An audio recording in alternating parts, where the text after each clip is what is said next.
with one of the most popular writers in English history, Charles Dickens.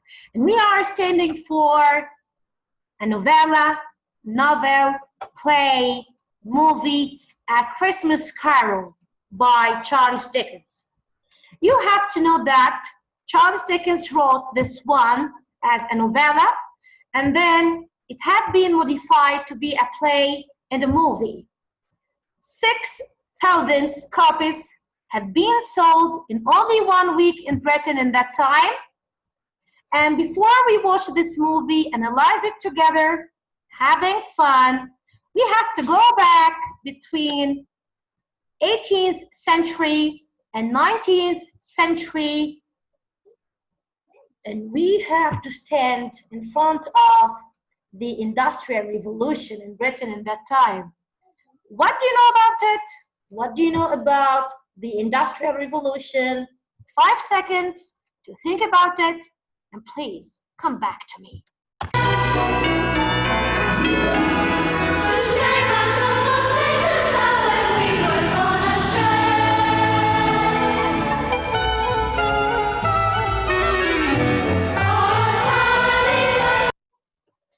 Okay, the main features involved in the Industrial Revolution were technological, socio-economic, and cultural.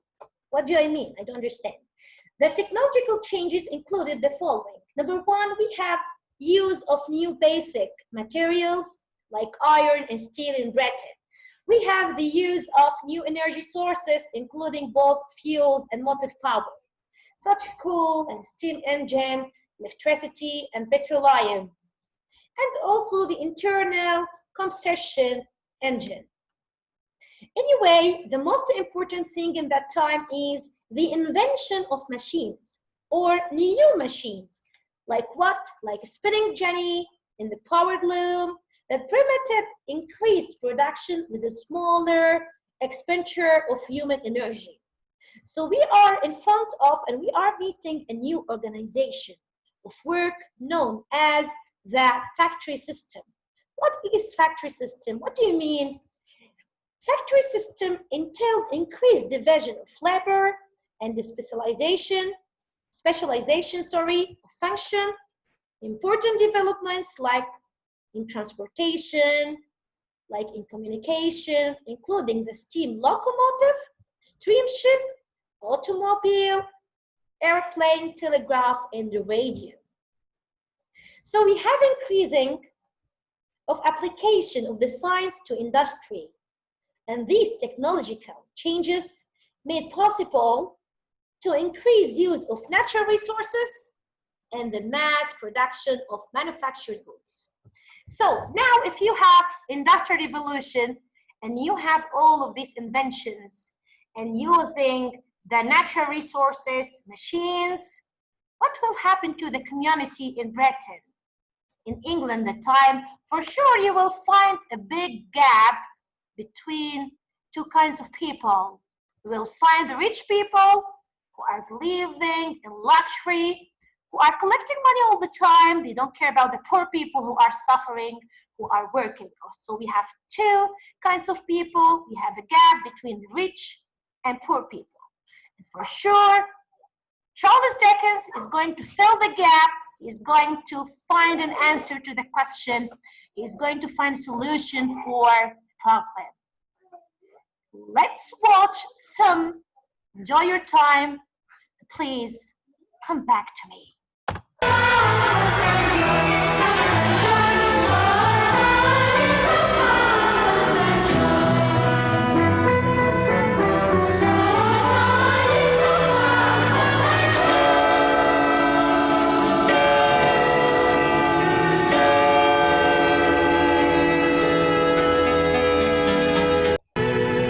The exception is Ebenezer Scrooge.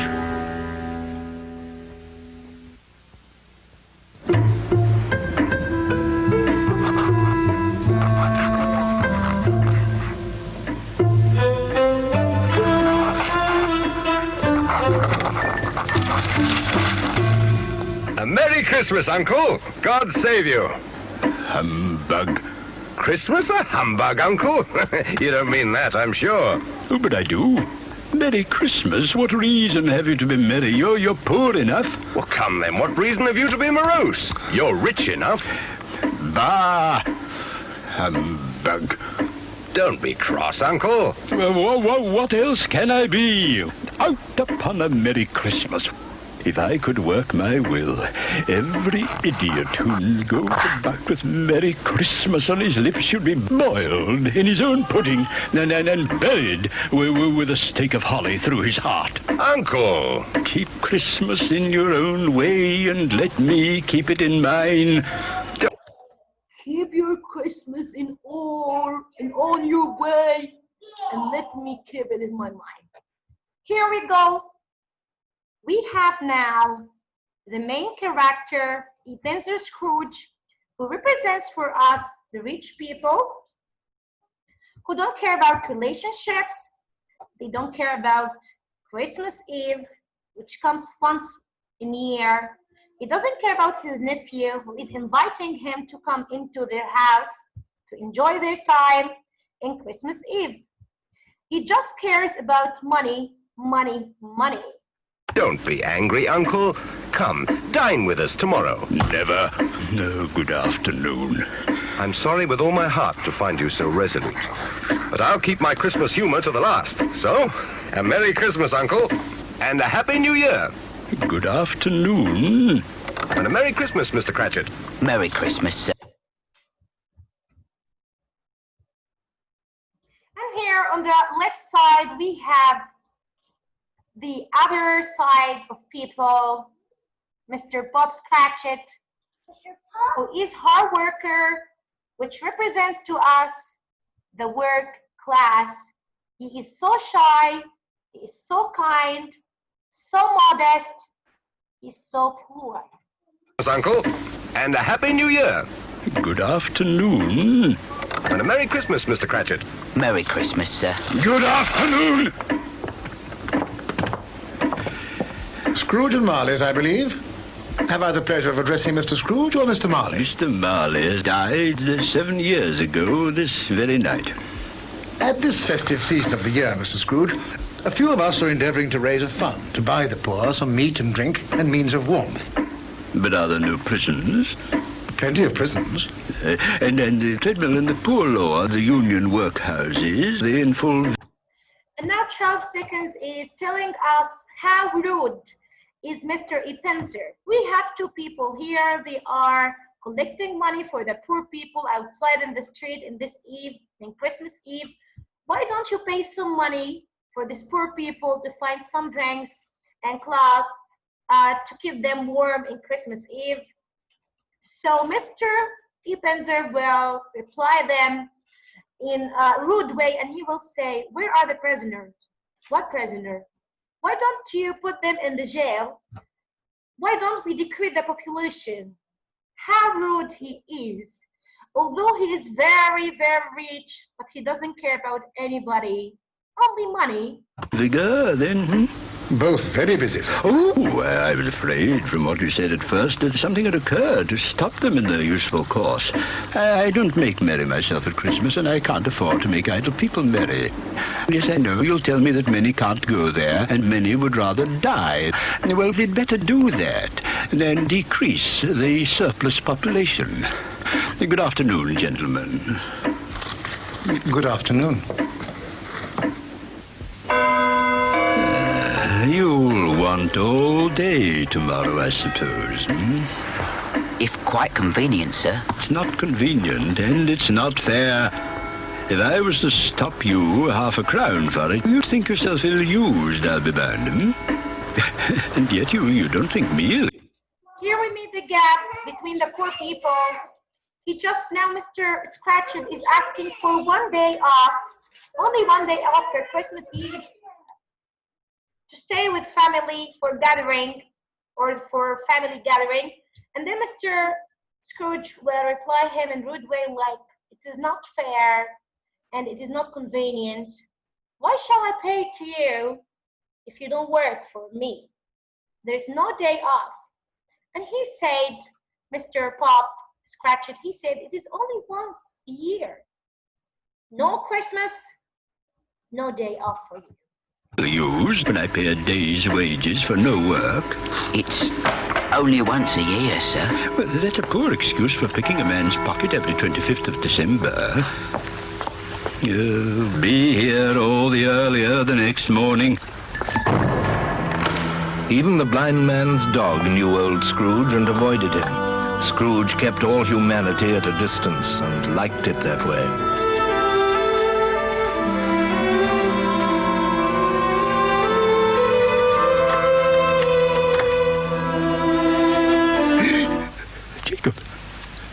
Jacob Marley.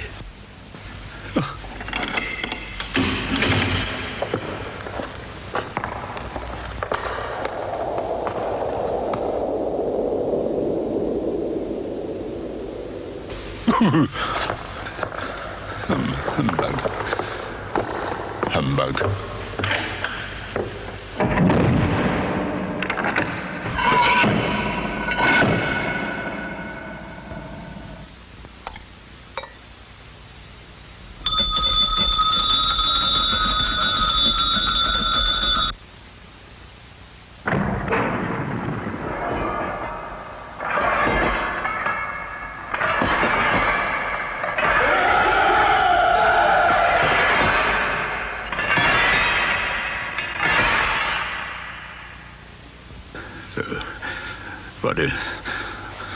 What do you want with me? March, you don't believe in me. I don't. Because you may be an undigested bit of beef, a fragment of an underdone potato. There's more of gravy than of grave about you.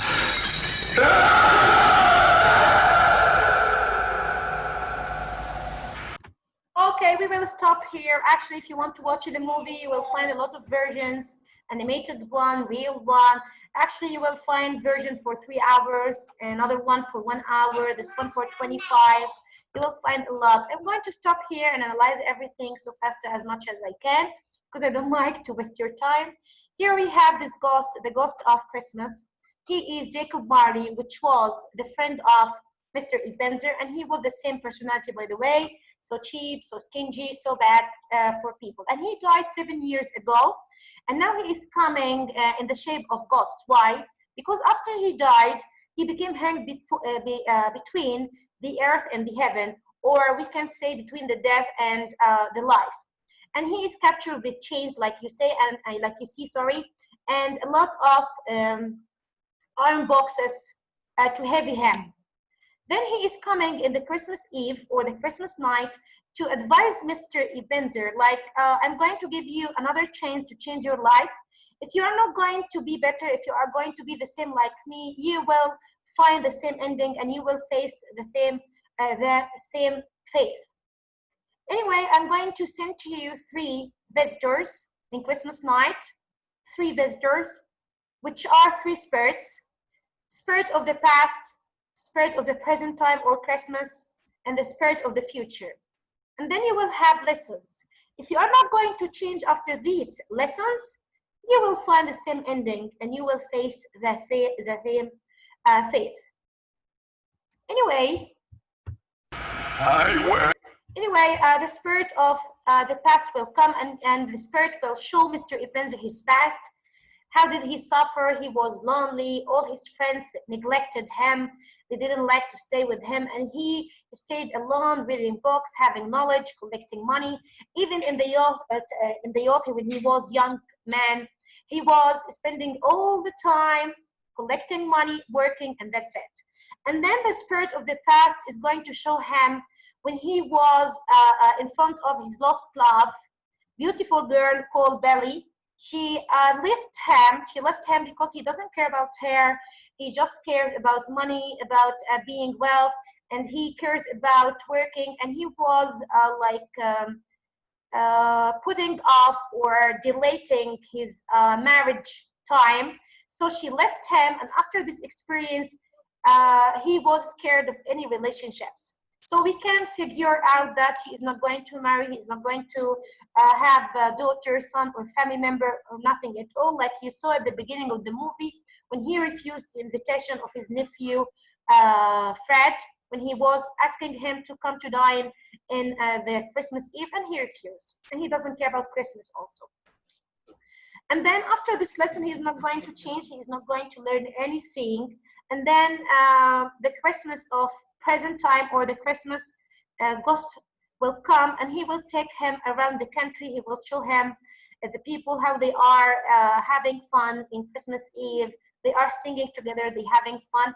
And you have to focus of this scene when he is going to change him into the Scratchet house. He will visit the Scratchet house, and he will show him how Pope Scratchy is happy with his family, although they are suffering because they don't have enough money, and they have a sick boy, crippled one. He has something wrong with his leg, and actually because they are so poor, they don't have enough money to cure him or find healthy care like we have now in Britain. So everything is different from now toward, or if you are going to compare and contrast between now and in the past for Britain and England. So we are in front of transformation, which Charles Dickens used a lot of transformations. Like he transformed us from the past into the future, and from the present for the past, and from the past to the future or the present time. So he's using a lot of transformations, and he's playing with the time, like going to the past, come to the present, go to the future, and come back again to the present, and all of these. Anyway, the present ghost is going to tell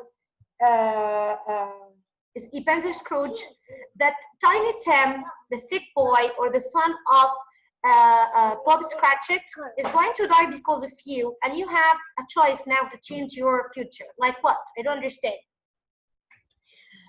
This one, Tiny Tim, the crippled boy, represents for us the poor people who don't have money to have healthy care.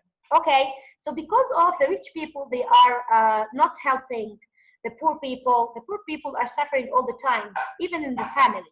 So if you want to change your future, if you want to make the country better in the future, you have to help the poor people and give them some money to solve their problems. So he will show him a corner, an empty corner, an empty stick for Tiny Tim, an empty chair for Tiny Tim, which means he will die because of you. And then do you think after the present ghost or the Christmas ghost, Ebenezer is going to be changed? No, for sure he's not going to learn anything. And then comes at the end of the story, the ghost of the future. This ghost is not going to talk at all. He is just going to wave. He's going to point with his fingers, and he will take Mr. Scrooge Ebenezer into the graves. And Mr. Ebenezer will see in the future his grave, written on it, Ebenezer Scrooge. And then he will transfer him into the other families, like Fred's family. They are happy, so happy, because Scrooge died. Nobody is sad. Nobody cares about his death. So after he will go back home, and after the last experience in the future ghost, Mr. Ebenezer will be changed. He's going to change at all. He's going to be better. He's going to learn the lesson, or the hard lesson here. And he is going, in the morning of Christmas, he's going to buy a turkey, and he's going to send it to Scratchet family. He's going to raise Scratch's salary, and he is going to visit Fred, and he's going to spend all the time, or the Christmas Eve, with Fred and his sister, or the mother of the Fred, sorry. And he's going to be another person. He's going to help the poor people. And here we can find that Charles Dickens filled the gap, and he answered the questions, and he put that at the end of the sentence, like he found a solution for the gap in that time in England, or especially Britain, in the revolutionary, or the industrial revolution, sorry. When we stop, like if you are going to analyze some skills in this story, or this novel, or play, or movie, you will find a lot of themes, like theme of home, the importance of home, the importance of family members like your brothers, your sister, your wife and sons, daughters, and all of these. They can make you happy. We can find the theme of isolation. When you are going to isolate yourself, you will suffer a lot. It is not good for having that you are going to have knowledge all the time. No, you have to enjoy your time, have knowledge, learn. You have to work hard. All of these together, not only one thing. And Charles Dickens represent this idea in Beswick. Beswick, the manager of Ebenezer in the past, he was very funny. He was enjoying his time, besides to working hard at the same time. And we also will find the theme of time because Charles Dickens used a lot of changing in the time, like he transferred us from the past into the present and from the present into the past. He changed the time from the present into the future and from the future into the present. So we have here a transformation and theme of time. You will find a lot of quotations like humbug and bah and all of these to represent the emotions of the body or emotions of the person, which he is Scrooge or Ebenezer Scrooge. So now, after I finished all, I hope my explanations are enough for you, and I hope my video is useful for you. But I have only one question: do you think people deserve second chance? Yes or no? If the question is yes, what kind of chance that you are going to offer to people? Hard lesson, or you are going to change them with love, with force? Thank you for your listening. Bye, and see you later.